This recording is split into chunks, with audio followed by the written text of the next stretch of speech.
Muy buenos días, mis queridos hermanos. Damos gracias a Dios por el día de hoy, por todas sus bondades, sus misericordias que son nuevas cada mañana.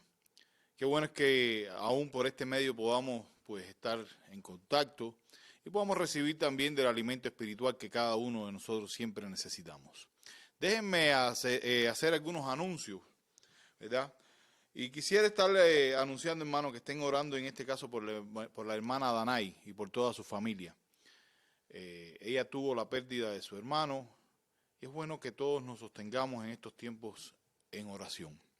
Oren también por la hermana Micha, gracias a Dios ya ella también dio a luz, salió bien. Ahí van a estar viendo ahora la foto de su niño Daniel y bueno, damos gracias a Dios por eso, ¿verdad? Así que estemos orando y sosteniéndonos en oración a cada uno de ellos. Oremos por nuestra ciudad. Oremos por nuestro país, por toda la situación que se está generando a partir de esta pandemia. Quiero anunciarle, hermanos, que si alguno de ustedes tiene alguna necesidad en la cual nosotros podamos ayudarle, pues nos hacen saber y con mucho gusto pues les asistiremos. Ahí ustedes van a estar viendo en sus pantallas el correo electrónico de la iglesia y el número de teléfono para que se puedan comunicar con nosotros. Qué bueno es que podamos asistirnos también en estos tiempos los unos a los otros. Yo quiero invitarle, hermanos, ahora sí que inclinemos nuestros rostros y vayamos a nuestro Dios en oración. Oremos. Señor, te damos gracias por el día de hoy, por todas tus bondades, tus misericordias que son cada mañana. Te pedimos en el nombre de Jesucristo que tu palabra trate con cada una de nuestras vidas y cambie todo aquello que necesita ser transformado. Gracias por este privilegio que nos da de poder compartir tu alimento espiritual. Y que tu alimento, Señor, transforme y cambie también todo lo que se necesita ser cambiado en nuestras vidas. A ti y solo a ti sea la gloria, Señor. En el nombre de Jesucristo oramos. Amén. En el día de hoy, yo quiero invitarles a buscar en sus Biblias el capítulo número 19 del libro de los Hechos de los Apóstoles. Hechos de los Apóstoles, capítulo número 19. Y estaremos leyendo del 23 al 41.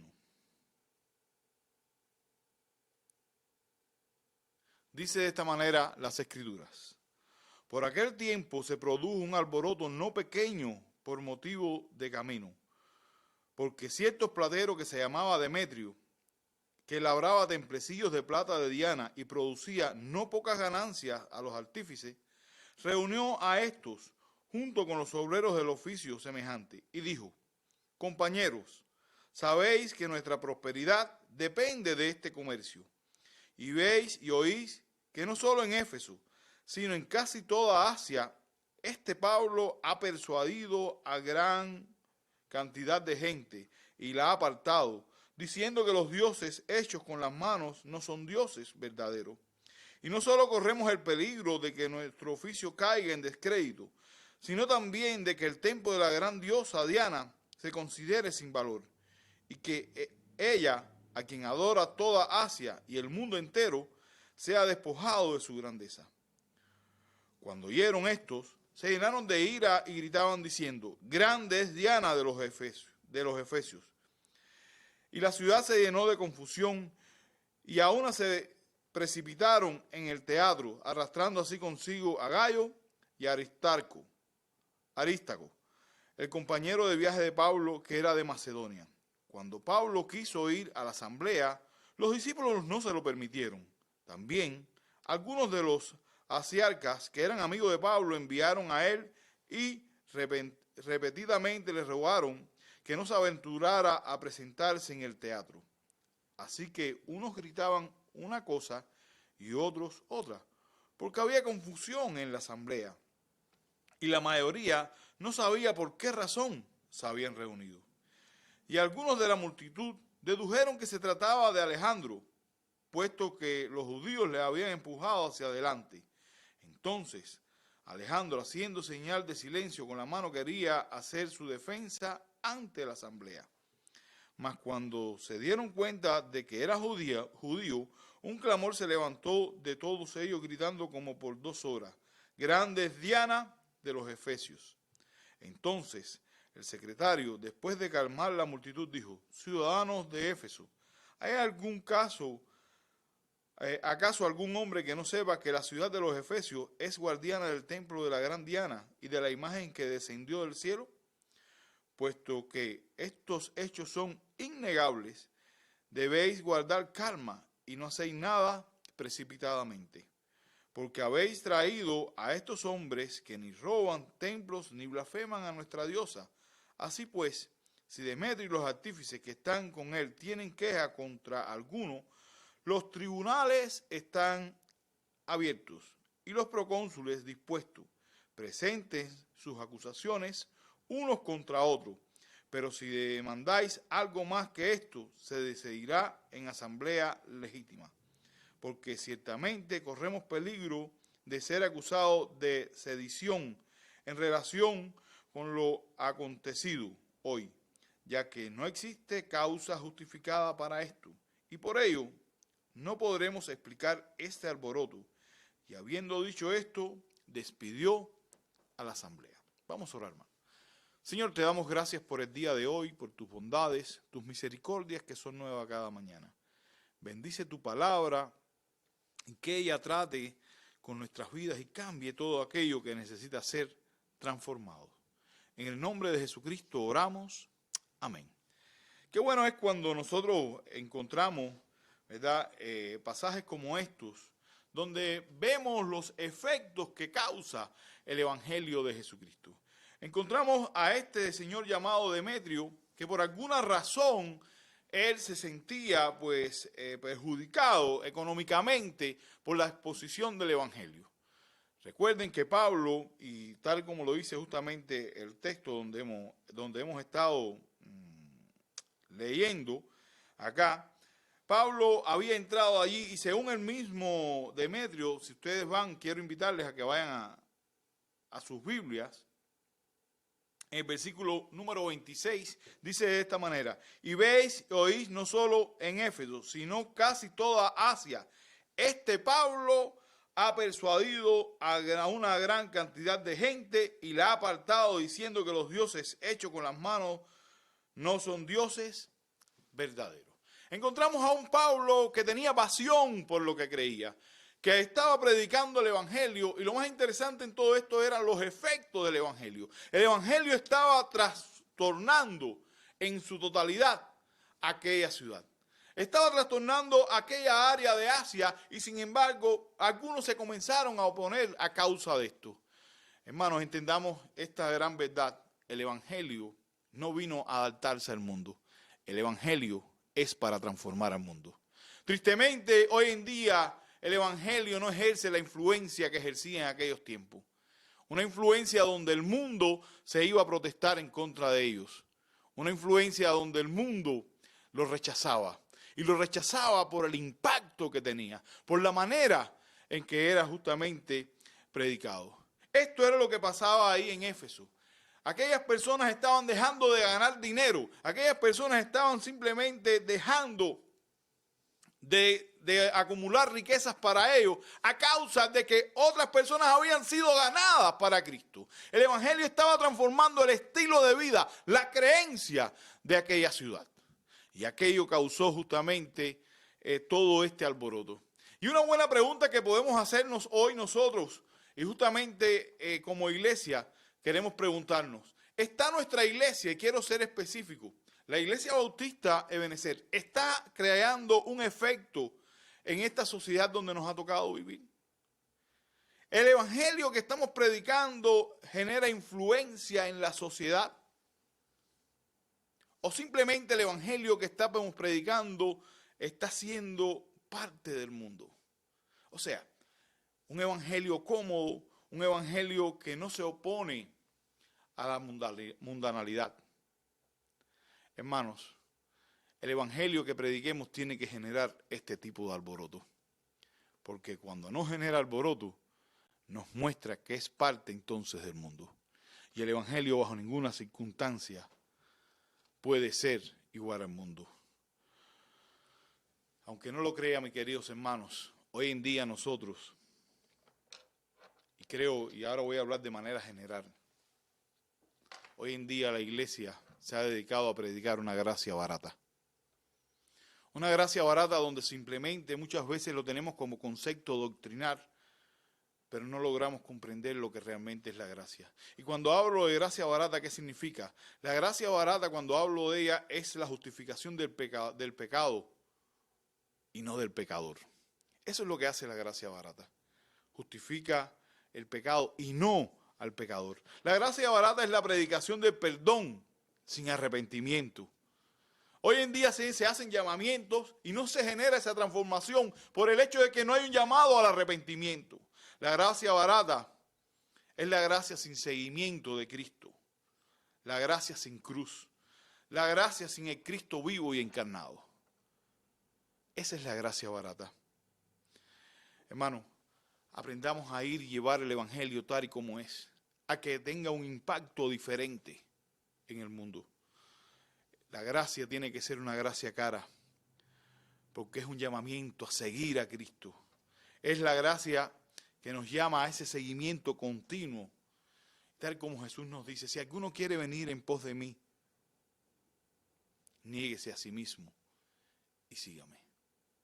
Jesús rompió con todos los esquemas e impactó la sociedad donde estaba viviendo. Transformó el mundo. Hoy la iglesia se está transformando al mundo y adaptándose una y otra vez al mundo.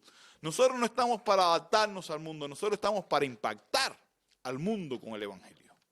Ese es el llamado, y esto es lo que estaba ocurriendo allí. Estamos llamados a predicar una gracia que sea una gracia cara. Es una gracia cara porque nos puede costar la vida, pero también es una vida que también tomaremos, una vida eterna, porque es la vida que regala. Es una gracia cara porque condena al pecado, y es una gracia cara también porque justifica al pecador. Sobre todas las cosas, hermanos, tenemos que predicar esa gracia cara porque ha costado a Dios y le costó la vida de su Hijo. Tal y como dicen las Escrituras: habéis sido adquirido a gran precio, al precio de la sangre del Cordero. Esa es la predicación que nosotros tenemos que llevar. Salir a impactar esta sociedad y no que la sociedad nos impacte a nosotros. Estamos para ayudar a transformar a este mundo. Va a llevar un mensaje que transforme y trastorne nuestra ciudad. Pero qué lejos está la iglesia moderna de esto, porque se ha adaptado y quiere vivir de esa manera. Seamos, hermanos, predicadores de ese evangelio que habla de esa gracia cara, de esa gracia que cuesta, de esa gracia que llama a un arrepentimiento al pecador, de esa gracia que fue la que mostró el Señor Jesucristo.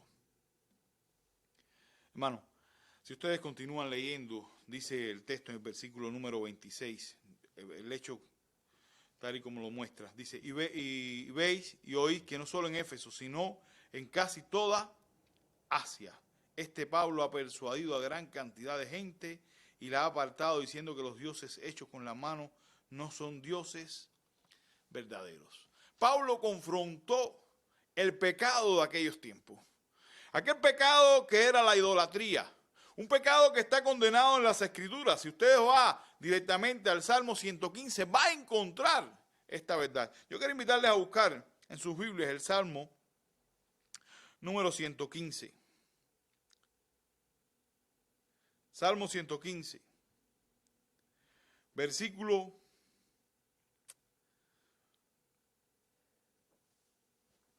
número 4. Dice: los ídolos de ellos son plata y oro, obras de manos de hombre. Esto es lo que Pablo estaba diciéndole a estas personas de Éfeso y de toda Asia.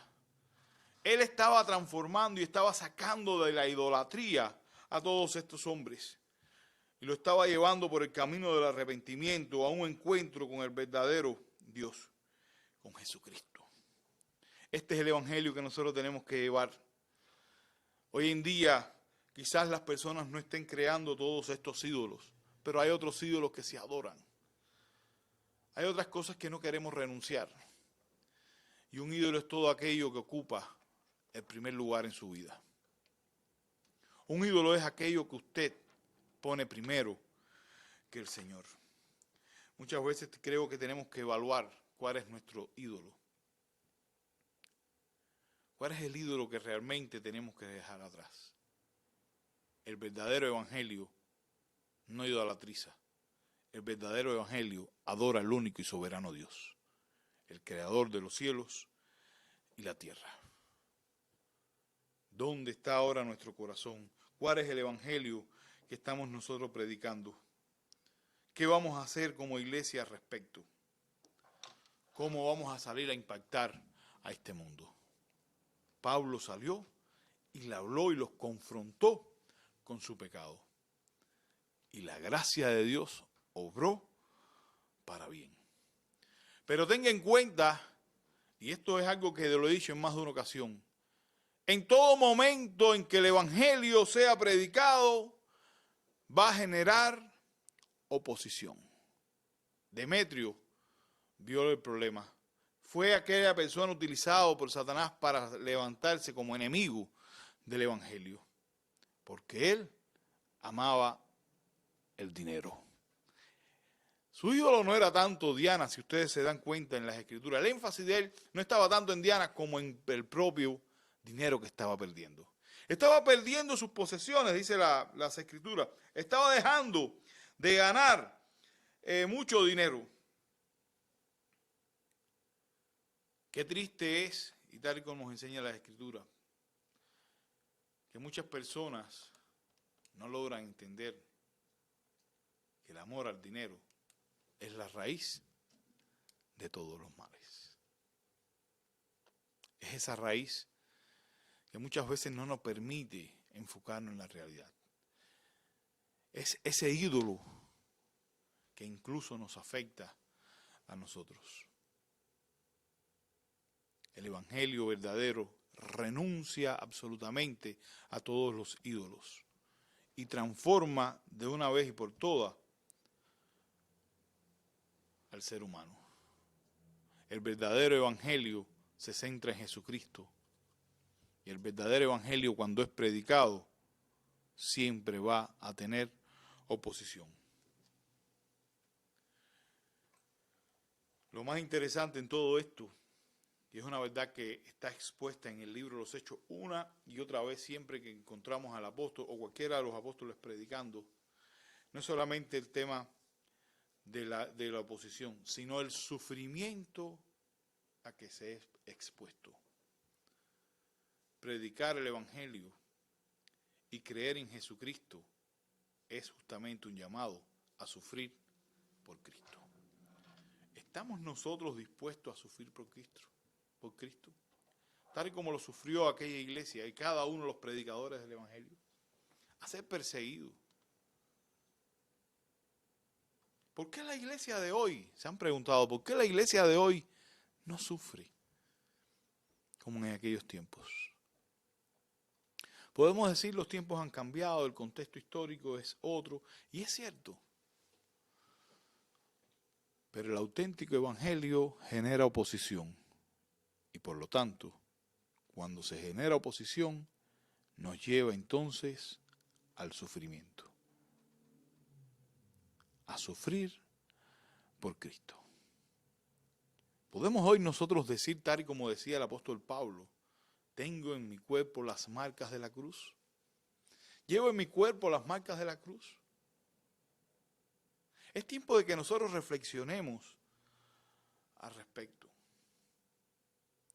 Y entendamos, mis amados hermanos, que el llamado del evangelio es un llamado que transforma y trastorna la sociedad. No es un llamado a acomodarnos a la sociedad, sino a transformar la sociedad. No fuimos llamados a ser como el mundo. Fuimos llamados a vivir en este mundo. Estamos llamados a vivir en este mundo, pero no a ser como el mundo, porque no somos del mundo. aprender a marcar la diferencia con el mundo. Ese era el evangelio. Y estos son los efectos que el verdadero evangelio causa. Porque el verdadero evangelio habla de una gracia que cuesta. No de una gracia barata. Donde a las personas hoy se le dice, levanta tu mano, creíste, sí, vamos a tener una oración. Y la persona cree que con esa oración ya tiene la gracia de Dios. Y con esa oración, él dijo, bueno, ya yo resolví mi problema, voy a seguir viviendo como vivía. Si no hay una transformación, entonces aún no conoce lo que es la gracia. Conoce intelectualmente, pero espiritualmente aún continúa muerto en sus delitos y pecados. Porque la gracia es un santuario de Dios, el cual hay que proteger del mundo. Y no puede ser entregado a los perros. Es algo que vino a transformar al mundo, no a que el mundo lo transforme a ellos. No importa cuántas personas se opongan, sabemos que Cristo va de nuestro lado. No importa que nos cueste la vida aquí, sabemos que tenemos una vida eterna. No importa las personas que se opongan, sabemos que el Señor va a pelear por nosotros esta batalla. Esa es la gran diferencia de esa gracia que fue predicada, o de ese evangelio que fue predicado por Pablo, con el que predicamos hoy. Es tiempo de que reflexionemos y les estamos llamando a eso, a predicar el verdadero evangelio. El verdadero evangelio que llama al seguimiento de Cristo, a renunciar absolutamente todo por amor a Cristo. El verdadero evangelio que nos puede costar la vida. El verdadero evangelio que condena el pecado y que justifica al pecador. A ese pecador que se arrepiente. Ese es el evangelio que cambia, ese es el evangelio que trastorna la sociedad. Dejemos de predicar el evangelio que se adapta al mundo y prediquemos la verdad del evangelio si es que queremos impactar a este mundo. Y entiéndase que Dios siempre se va a encargar de guardarnos. Porque Dios puede usar absolutamente a cualquier persona para guardarnos. Vivamos centrados entonces en ese evangelio, en esa gracia que transforma y en ese evangelio que influye en el mundo. Que el Señor les bendiga, hermano, y nos ayude y nos dé la fuerza en medio de todas estas circunstancias a poder predicar tal y como Pablo predicaba y salir e impactar al mundo. Salir a cambiar al mundo. No por nuestros méritos ni por nuestras fuerzas, sino por la gracia de Dios. Obrando en un pueblo que está esperando porque usted y yo le llevemos el verdadero mensaje de arrepentimiento. Oremos al Señor. Señor, gracias por tu amor, tus misericordias. Ayúdanos a vivir el evangelio tal y como tú lo enseñas. A poder predicar tu evangelio de tal manera tal que podamos impactar a este mundo. Y que tu gracia y tu amor, Señor, pueda ser visto en nuestras vidas. Que nosotros podamos ser luz en medio de las tinieblas. Acuérdate de aquellas personas que están enfermas. Acuérdate de aquellos que ahora mismo están padeciendo con toda esta pandemia, Señor. Te pedimos que tú sanes y obres en favor de tu pueblo.